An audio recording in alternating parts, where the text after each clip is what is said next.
আসসালামু আলাইকুম বন্ধুরা, কেমন আছেন সবাই? আশা করি সবাই ভালো আছেন। তো চলুন আজকে আপনাদের দেখাবো মজাদার একটি ভর্তার রেসিপি। তো এই ভর্তার রেসিপিতে আমি কি কি ব্যবহার করেছি, কিভাবে তৈরি করেছি, সম্পূর্ণ ভিডিওটি দেখলে আপনারাও পারবেন এই মজাদার রেসিপিটি।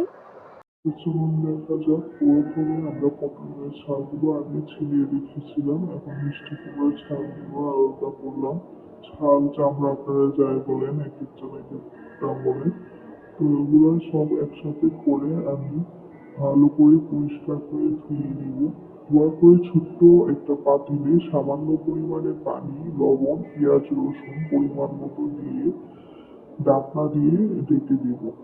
তো দেখতে পাচ্ছেন প্রসেসিংটা আপনারা ওইভাবে করবেন। এগুলো সিদ্ধ হয়ে গেলে, শুকনো শুকনো হয়ে গেলে আদা, শুকনো মরিচ এবং লবণ দিয়ে বেটে নিব। বাটার শেষে একটু সরিষার তেল দিয়ে দিবেন, খেয়ে দেখবেন কেমন হয়েছে, অবশ্যই কমেন্টে জানাবেন।